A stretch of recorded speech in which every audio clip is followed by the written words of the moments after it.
Hello everybody, what's up?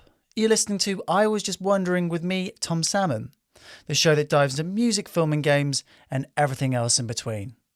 My guest on this week's show is Justin O'Neill Miller, who wrote, directed and produced his fourth short film, Peggy. We jumped into Justin's film festival experience, his day job as an art director on Hollywood films like Prisoners, Baby Driver and First Man, and the pressures of being a parent in the age of social media.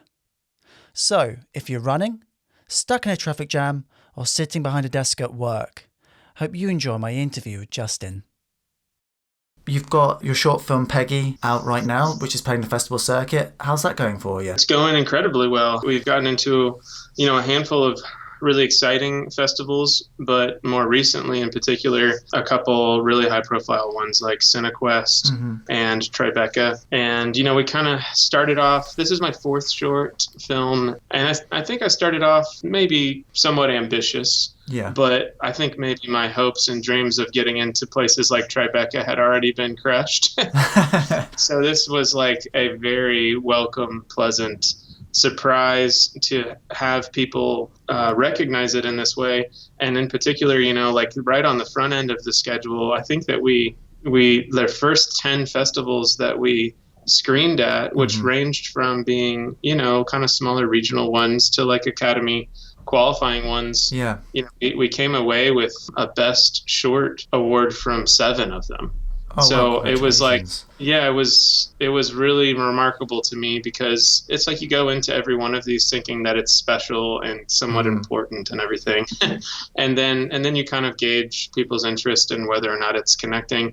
I knew that we had something kind of special, but this was maybe the first one that I had done where I was like, this is a comedy. Like we're just, it knows it's a comedy and it's trying to get laughs maybe in some less likely ways, like some unorthodox ways. Once I made that realization, I also just kind of wrote off the expectation of it being considered for awards and stuff like that, which is kind of maybe a sad and obviously not quite right conclusion to arrive at. But I think in general, the climate is such that comedy doesn't feel like it really gets recognized in that way. So it's been especially rewarding, I think, to see people want to, recognize it.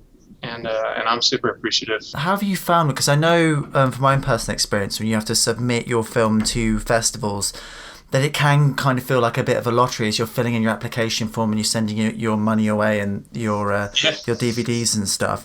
I mean, in terms of the ones you sort of like picked, was it intentional that you'd go for some of the smaller ones and then some of the larger ones, just to sort of more, for want for a better word, sort of play the field a little bit more? Yeah, I mean, I suppose as far as festival strategy went, it was like, I knew I wanted to submit to all the ones that we had been in before, which were some decent sized ones, like the Austin Film Festival, the Atlanta Film Festival.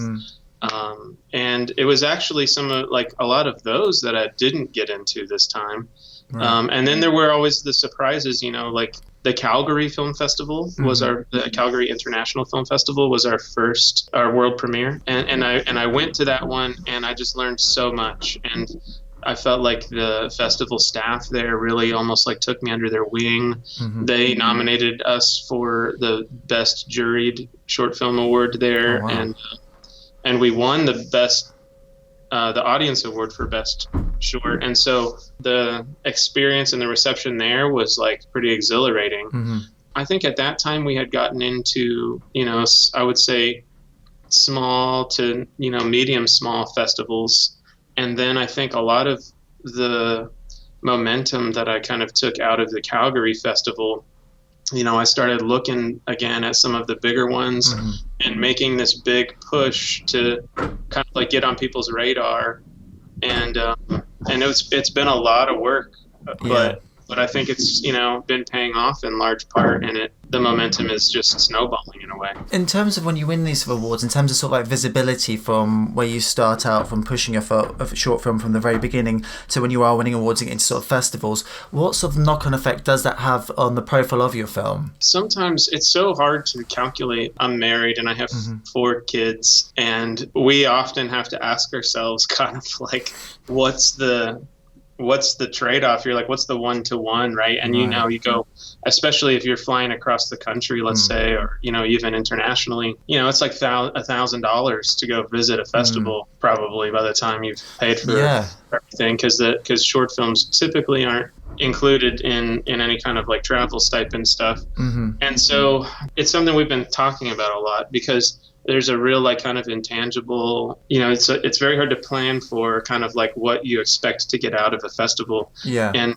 it's just something I've been talking to some festival directors too as well, where it's like it's the filmmakers that determine what you get out of it, right? So it's like, there's certainly awards, and that you can put laurels on your poster, and there's even like we've won one cash award, which is like super helpful, because that was really the other thing. It was the award and the reception at Calgary, and the cash award that we won at the Way Down Film Festival, which really kind of like energized me, and kind of also said, okay, well, I've got some more money, I'm going to apply to more festivals and just push even harder and use some of that to travel with and stuff.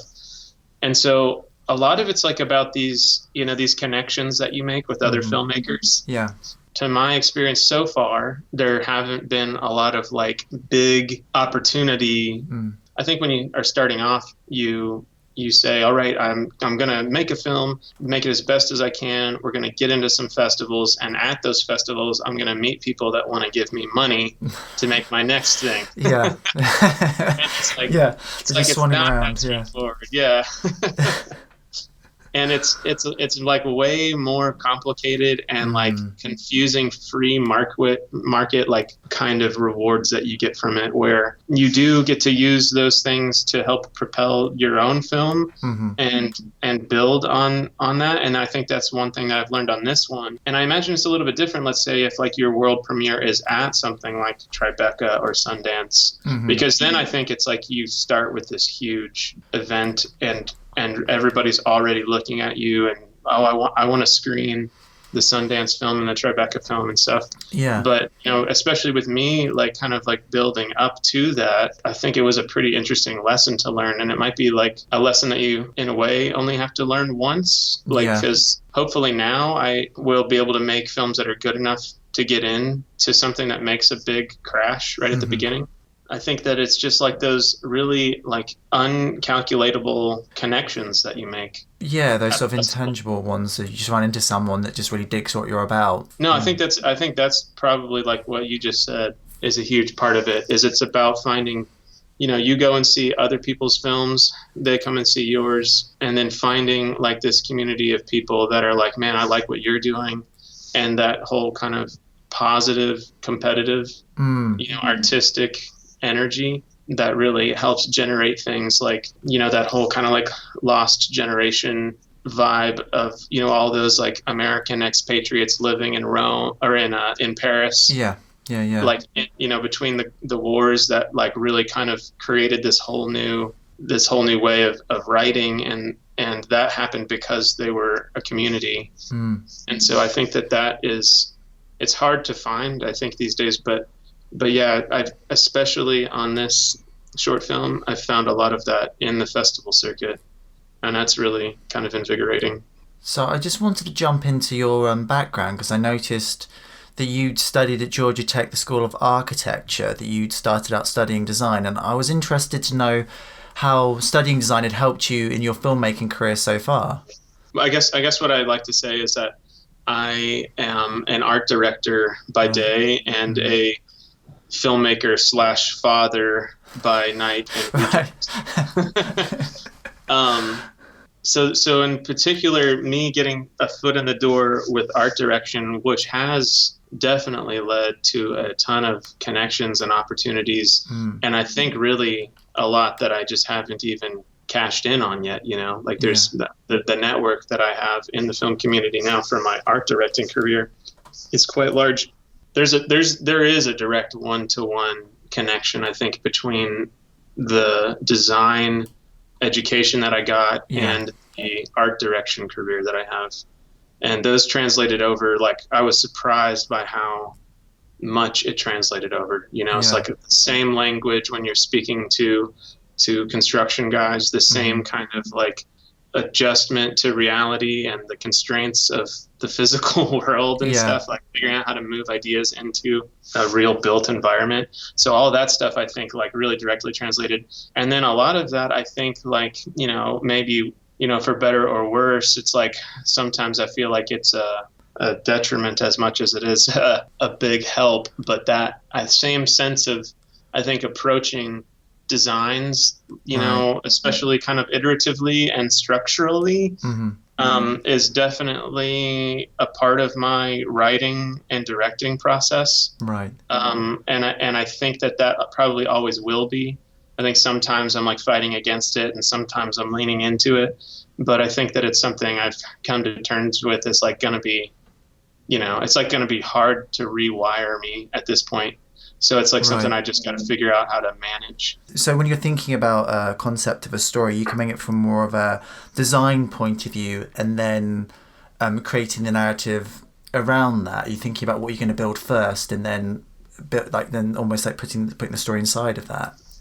I'd say it kind of goes both ways. I think that I'm always looking for ways to include both, you know, to where there is like let's say whether I have this big epic war miniseries that I want to do, and it's huge, but that was like definitely just based in pure, you know, story and character. But then I think when I approach that, you know, and try to figure out how to break it all down and present it to people in a meaningful way, it's like there's definitely like a structural design process that I think is pretty close to the way that, say, I would design a house. But then I think there's other things where it's like I think I have a core idea that I want to do. Like, say I want to explore. I have a feature film about. I wouldn't say it's about toxic masculinity, really, kind of even at all. But it was because it was almost before I knew about that term. But it's more about this kind of like man boy culture and this like inability for men to grow up seemingly today's world. And I think so it's about these boys getting lost and trying to become men, basically. Like when I say boys, they're like, you know, in their mid 30s. But you know, they're like the typical benign man boy today, but I think that's like, so that was like kind of a concept that it was like, man, here's like an idea that I'm interested in exploring. What would be the right way to you know, structurally build that? And then I go, okay, well, maybe it's a hike in the woods and they get lost in the woods, and I approach it that way. So I think that it kind of happens in both directions. And I think that sometimes the thing that I was talking about, where it's like you're trying to fight certain like default approaches that you have, is that I think that I do have a tendency to maybe over design things sometimes.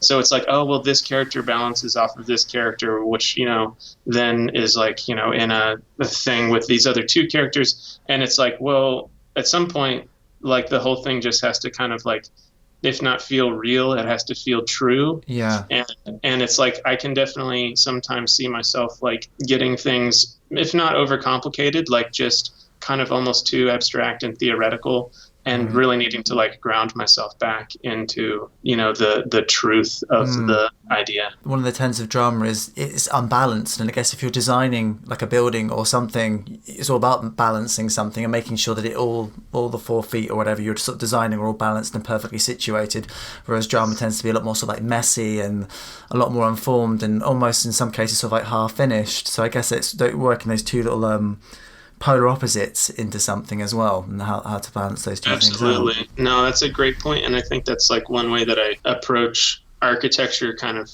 you know, on a critical level as well, is that it's like, for me, a lot of architecture now isn't building, it's more like sculpture and like social design or something, you know? It's about like, oh, this is how I want a person to have to experience the world when they're inside one of my buildings, as opposed to like what, you know, like that whole Corbusier building as a machine for living, that it's like supposed to be this thing in which it makes life easier, not necessarily like how you want people to be. So I think that that's a pretty interesting parallel, because I think that I often try to approach filmmaking as like an exploration of an idea instead of a sermon, I guess. Just jumping back to your day job as an art director, I noticed you've worked on projects like Ant-Man, Baby Driver, First Man. These are huge blockbuster films, and I just wondered, what was your sort of day-to-day job like working as an art director on those films? Yeah, that's a good question, because it changes drastically from show to show. My main job is to realize the vision of the production designer. Right. Who in many ways is essentially kind of considered the lead art director. Yeah.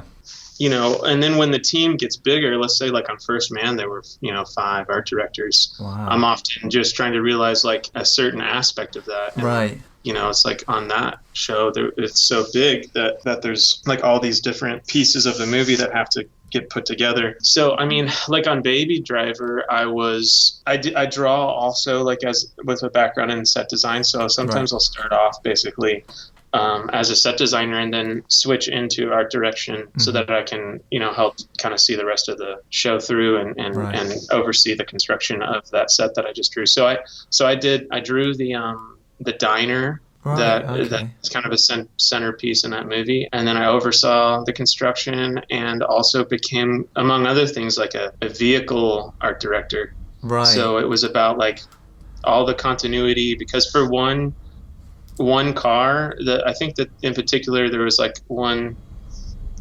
one red hero car that there were actually like 14 different vehicles that all had to be that same car. Yeah. So it's like, first of all, you have to get them all to the same point, and then some of them are damaged because we're shooting them out of order, and like just coordinating all of that stuff and making sure that the damage is replicated onto different vehicles. There was a couple like real sculptural pieces in particular on what we called the demon car at the end that John Hamm is driving, the police charger. So there's that, which in a car movie, I did a lot of cars. And then in First Man in particular, was the art director on the Apollo 1, and then also like oversaw some really cool stuff like the Agena Gemini docking stuff and this really cool kind of zero gravity scene. And so it's like a completely different thing every time, where a lot of it though is just that same basic idea of, let's say, taking an idea or a drawing and then figuring out how to work with a contractor or a construction coordinator or foreman to actually make the thing do what we need to do in the real world. And working with guys like Denis Villeneuve and Edgar Wright and Damien Chazelle, these guys are all like, they like the stuff. If it's at all possible, having it real in camera is their basic approach, and that's like challenging but exciting, I think, as well, to have to make that stuff work in camera. They've got a very sort of a singular vision of exactly what they want, I'm assuming, and it must be very sort of research based. And I imagine they're very detail obsessed in terms of getting it, I guess, like factually accurate.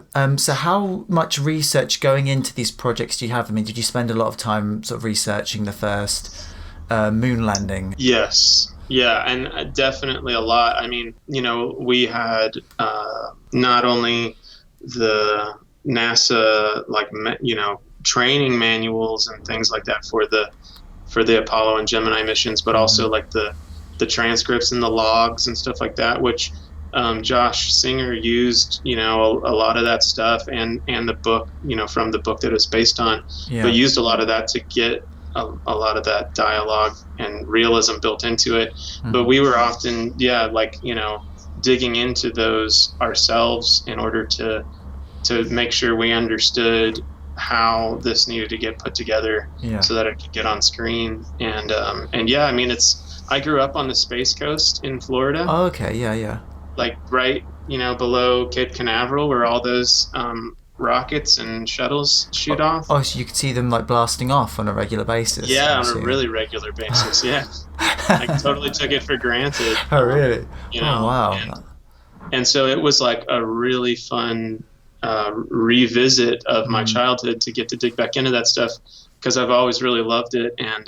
And so, I mean, I was gobbling that stuff up. Definitely should stop short of saying that I know how to pilot a spacecraft. But I think like at some point, yeah, I spent 4 months pretty much studying how to do it. And, you know, on some kind of theoretical level, I kind of knew what was going on. Yeah. Do you think that's where you're, from seeing those space shuttles flying up into the sky, is that perhaps where your love of design came from? I think on some level it must. I think also on just a really kind of personal level, my mother's father, so what's that? My maternal grandfather, he was a really, or he is, he lives in Oklahoma, and he is this really kind of self-taught savant in a lot of ways. Right. And he built his own home, and you know, still lives in it today, and that is like one of my life goals. And I've always you know, like people building their own homes just feels like this another level of like disconnect kind of that we have these days. And I've always really admired that about him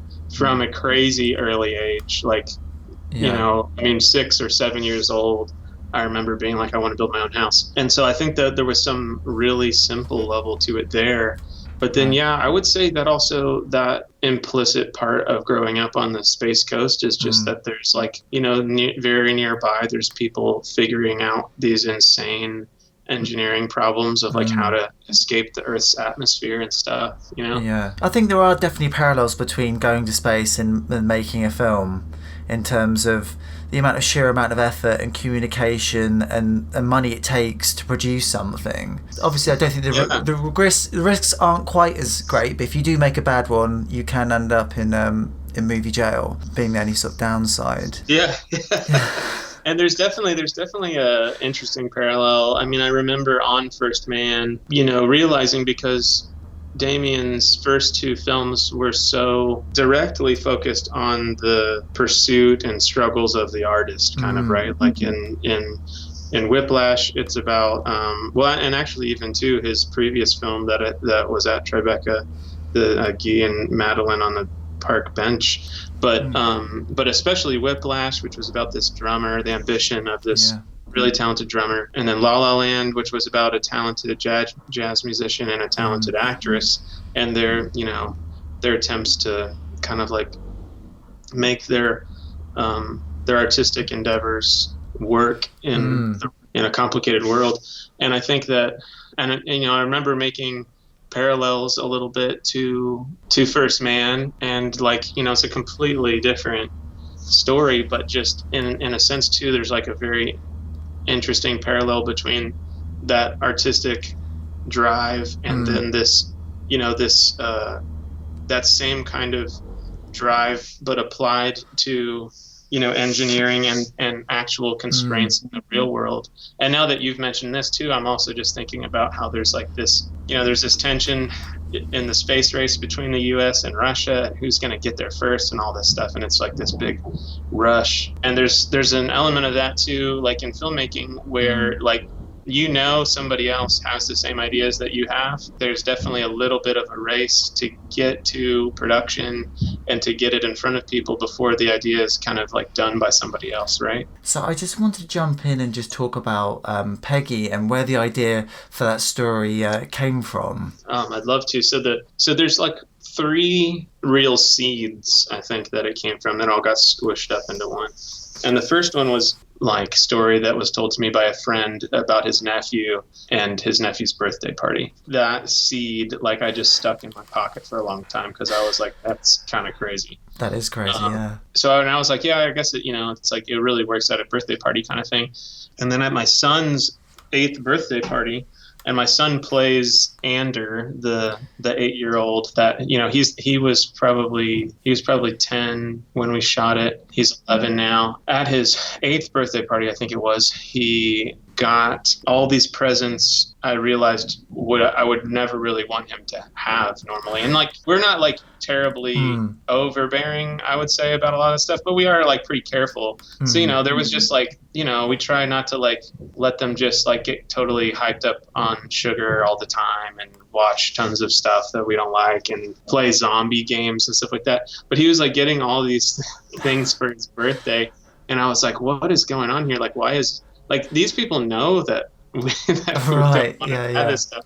So are they just like intentionally kind of sabotaging our parenting style, or what's happening here? That was another seed that I kind of stuck in my pocket, and I was like, okay, well, that's 2 birthday ideas. I don't know if they, mush up together yet, but there's 2 ideas. And then my wife, Mindy, who has a role in the short as the woman driving the van with the 6-year-old daughter. Yeah, I remember And that. my sister, who also has a very short part where she realizes the homemade sprinkles on the cake.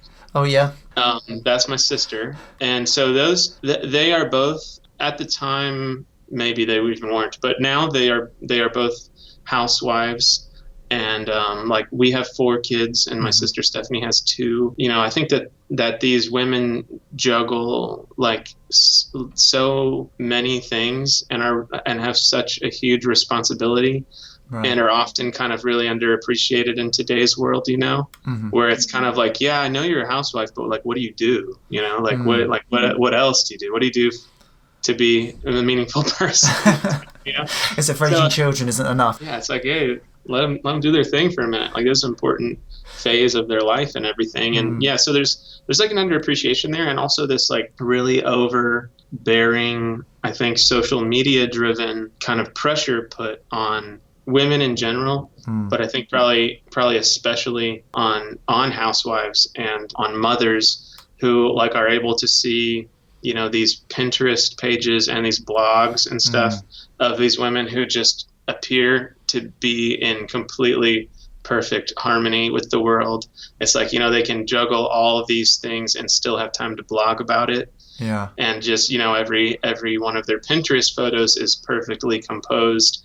But, outside the realm probably of that, like they're just as stressed out as everybody else and just as struggling on some level or another, whether it's financial or emotional, kind of partnered together with realizing that people must look at my wife and my sister with some of that, and that's kind of where the whole like fuck you Peggy thing came from, was that it was like come on, like, are you kidding me? Like, you've got 4 kids, you're still gorgeous, have it all, right? But then also knowing that my wife and my sister are looking at other women on Facebook and Pinterest with that same kind of mentality, and realizing that it's just kind of like, it probably all just like circles back around, and there's just a bunch of people feeling imperfect in this like social media sphere.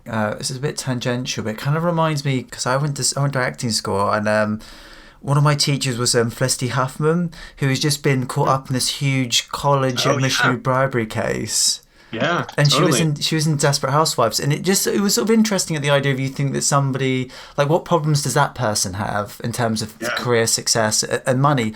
Well, one of the problems clearly was that her child wasn't, I guess, like at the right sort of level to get into these really super elite sort of universities. And I think it's astonishing that you think even somebody at that sort of like level, that sort of success, has that sort of like pressure in all aspects of their lives to present this image. It can unravel very, very, very quickly. And that's even, I mean, it really is an interesting case study, because like, think of the desperation that must be, I mean, I'm sure on some level is presented as this kind of like easy fix, right? But also it's like, I think how desperate you must need to feel in order to risk like your entire livelihood in order to pursue that option, instead of just being like, sorry babe, I guess you're just going to get into whatever school you get into,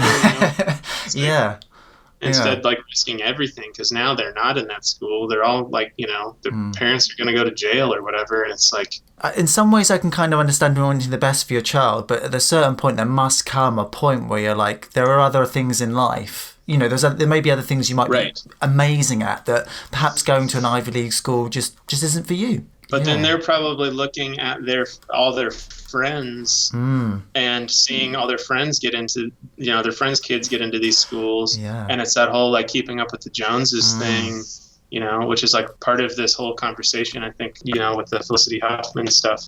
But I think trying to keep up with this idea of a human being that isn't really attainable. I just wanted to ask about Peggy in terms of that character, because it is only a short film, but it's kind of hinted, and what I took from that character was that she'd built this great sort of like social armor up of perfection, but underneath it maybe there was some sort of trauma, or there was something underneath it. There was almost a fragility to somebody who was so strong and so perfect, but underneath it was maybe lacking a severe amount of sort of like confidence in some regard. That's pretty insightful. I think there's definitely something. I mean, I think that, in general, when you're writing any kind of character, there has to be like something broken about them on some level in order for it to be relatable. Like I think there has to be some kind of fragility, like you're saying, or I think that in particular for me, the first 3/4 of the film is about presenting Peggy as this, suburban goddess. And then seeing when she's talking to her husband, you like start to see the cracks show. She's still kind of keeping her face on, but she's also like, man, this is not something that I'm able to take on right now because I'm like already overburdened and I'm at a breaking point kind of vibe. And I think that that's the way that a lot of people feel. I know that finding that kind of like core moment, and talking it over with my wife a lot, and like with my sister and her husband, my brother-in-law, who was also the DP and producer. So it was a real family affair. Yeah, it was. And so I think, kind of really, it's like we feel like that a lot. It's like I'm by most accounts, like,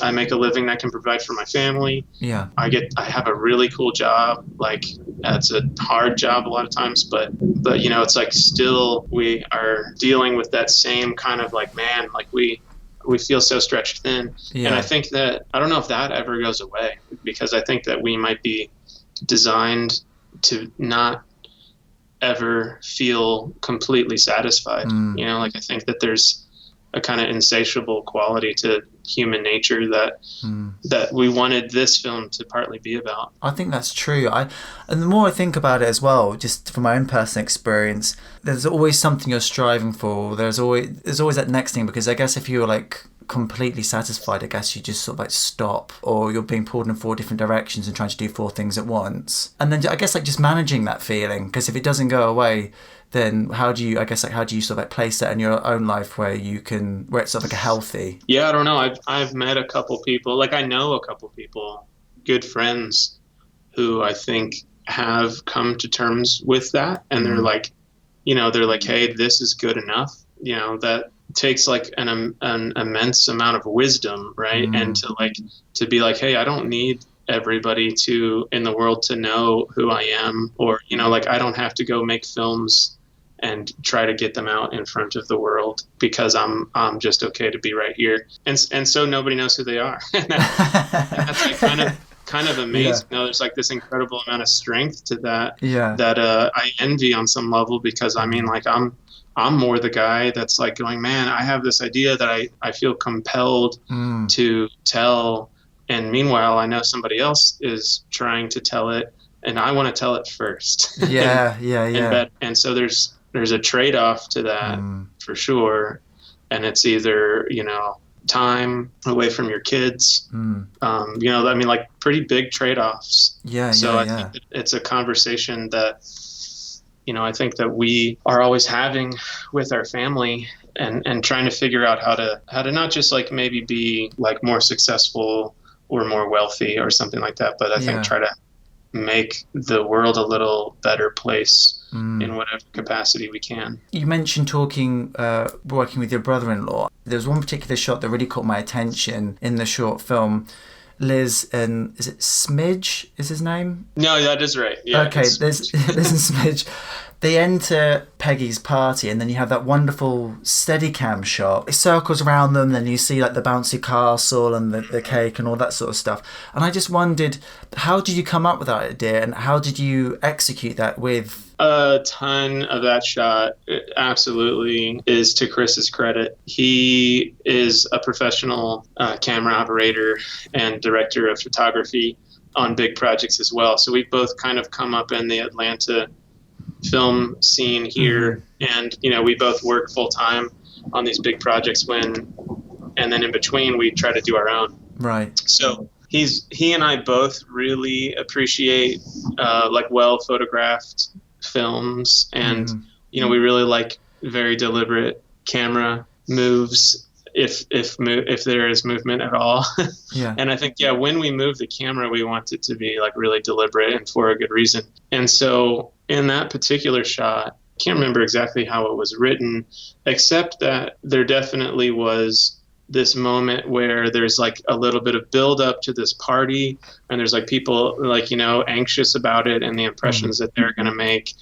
And, you know, and then we pull up and there's like, you know, a kind of fuzzy bounce house in the background. Yeah. And then we knew that when we pushed into that party for the first time, that it kind of had to be this, you know, as much of a breathtaking moment as we were capable of making with the means to us, that we really needed to feel that same kind of like, my God, like what a party. Like this is, are you kidding me? This is a kid's birthday party.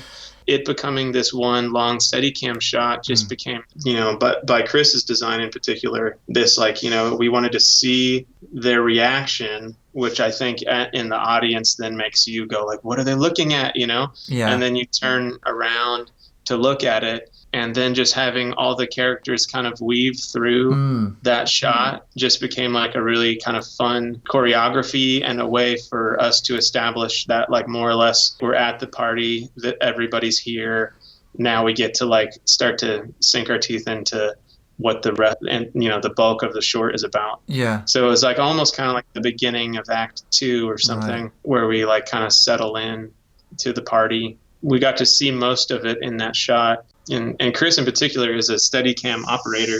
We had a really great up-and-coming Steadicam operator named Josh Dirks operate that shot under Chris's tutelage, and it was a really fun and difficult shot to pull off. But I always love, the kind of like stillness in the audience during that moment. A friend who I met, that he's one of the programmers at the Calgary International Film Festival. Yeah. He used this phrase to describe that shot in particular that I've put like on our postcards, like our little advertising postcards, because I think the word combination is so incredible. He called it needlessly impressive. And I loved that. He was like, why is the best shot in the entire festival in this little short film, you know? I must say it's really, really impressive. Thank you. I love that shot, and I take very little credit for it. I think it is very much, that shot would not have been that if Chris had not been on this project with me. So I definitely give him like all of the credit for it. So I also did notice that Smidge is played by Josh Warren, who turns up in another one of your short films called The Roach. So I just wondered how interconnected are your short films, and are you building up to a sort of Marvel-style shared universe? I would love to do that. I would say that 3 of the 4 that I have made are basically, you know, kind of in a somewhat persistent universe. And I suppose the 4th one is as well, called Restitution, but that one is more of like a sci-fi, you know, it's set in the nearish future where cloning is kind of like a part of the medical industrial complex. So it's a stretch to maybe say that it's in the same world, but I would love to find a way to connect them at some point. But I think that this might be a little bit of that like structural, what's the right word, like where I might be slightly crippled by my ability to try and structurally build everything into some universal narrative, because I love that stuff for sure. Yeah. And I think I'm always like trying to figure out how it can like fit into one big bubble. And sometimes I feel like that might inhibit my ability to like say, make something that is super achievable right now. Even I think like implicitly I'm trying to kind of make everything fit together. But yeah, Smidge is in like 4 different things that I've written that nobody has seen yet. So he's like a recurring character for sure. Did you meet Josh? Because I noticed you worked on Footloose. Is that how you guys sort of linked up? Well, that was the first time that we met, but very briefly. And I think even at the time I didn't know that Chris, my now brother-in-law that shot this, was at some point Josh's roommate. Oh, So okay. they go way back, and I think that it was on the Roach. Well, I didn't meet him until we did the Roach in a real way, like where we actually like got to know each other. And Chris was like, man, I think that Josh would be perfect for this character. Yeah. And I was like, I think he probably would be too. So we brought him in to play a very similar kind of like lovable goof, you know, of a character. Yeah. It's like set during more of like his college days, and they're just like playing video games and then trying to keep their friend from going over to an ex-girlfriend's apartment to kill Roach. So yeah, I mean, I think I luckily have hit it off with pretty much everybody that I've worked with, and in particular, like the actors that I've worked with. But yeah, I mean, that character is just such a great like foil kind of, you know, that it's hard not to write that character into everything. Funny if Smidge was in this scene and he was doing this, right? There's a few directors that have actors that they just cast in everything over and over again. I'm now struggling. One that comes to mind is Aronofsky, you know, the guy who played in Pi. He like finds a little role for him in almost everything, it feels like. Yeah, true. And I'm thinking James Gunn always casts Michael Rooker in pretty much everything he's ever done. Just moving on, you're currently developing Peggy into a half-an-hour comedy series. So what's the process like going from a short film script into a long-format comedy? We have a pretty good idea of what the show needs to be, and even of what the pilot should be. And so I think that the next step is to actually write the pilot while we are concurrently designing like a real kind of visually exciting pitch. Right. And of course, the proof of concept essentially is the short. And I think it is that same world throughout, but we kind of have like a big hook that's not anywhere in the short that I think was necessary to make it a show. So I guess like take all these same characters and tone and even some of the same elements, but kind of add this big overall hook that is for the show. And I think that was, you know, conceptually, I think, like how we approached it. The actual process of us now going and finding out who we can make it with, we're still in the middle of. In particular, I've met a couple people on the festival circuit, so this is like directly leads into some of those early questions about like what, you know, how do you build momentum on the festival circuit and stuff. I've met a couple people there that have really kind of taken me under their wing, because, you know, it's like I didn't think really at all about Peggy as a series until it was on the festival circuit, and people were like, I've never seen something like this, how do I see more of it? And like, oh, I want to see, and I'd be like, well, I'm working on this other thing, and they're like, no, I actually want to see more of this. Right. So that just like, you know, it didn't maybe take much dreaming to figure out what I think could be a really good foundation for the series. Yeah. And I just found a few people that were like, hey, let's get this stuff together. You know, producers and showrunners on real projects that have basically become attached to the project. We will go pitch together in the near future to try and get essentially a show that is, I would say, you know, in the scale of Barry on HBO or Atlanta on FX. So those are the basic comparables, I think, for us. Because Atlanta is like a hotbed for filmmaking. I mean, they shoot so much stuff there. Is that where you'd set Peggy, I'm assuming? It kind of was always, in my mind, set there. I think it could very easily just kind of be like in everywhere America. But I think that there are some Southern flavors to this story, even if they're not super apparent in the short. I think that there's something about Southern hospitality, the gloss that we put on top of like some relatively ugly things are very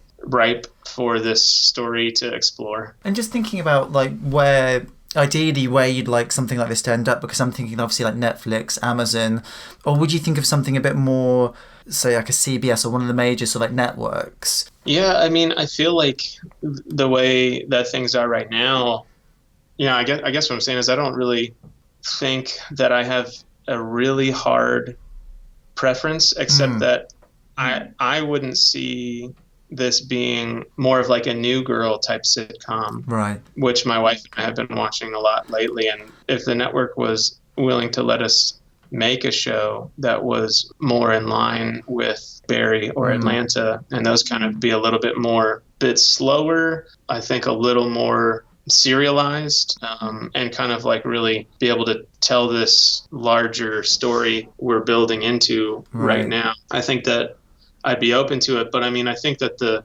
I think the closest thing to say like, an ABC or Fox or something that we've discussed is FX. Right. Yeah. Which, I think has done an incredible job with Atlanta. But yeah, I mean, honestly, like just even, having conversations with people about it, like would help steer some of what it is. Cause I think that it's like a pretty flexible idea. So I just wanted to ask you, we touched on it a little bit earlier before, but your dream project, if time and money wasn't an object. Oh man, yeah, my dream project. Let's see. I mean, it probably would be that one that I mentioned. I have the rights, a novel about the Maccabean revolt, which is an intertestamental Braveheart type story that is set in ancient Israel against the Greek occupiers. Wow. Okay. The descendants of Alexander the Great. Well, maybe the descendant, one of the factions, the Seleucid Empire that split off after Alexander the Great died, after he conquered the known world, including Israel. And they essentially tried to kind of outlaw Judaism in the Jewish state, and these unarmed, untrained fighters basically revolt against the strongest army the world had ever seen. And long story short, they gained their independence, however shortly. So it's a huge project that's packaged like a Band of Brothers thing. And that is something that I am actively fighting for, but it is quite large. Mel Gibson was very interested in this at some point, and it's my hope that he still is, and that we could work together.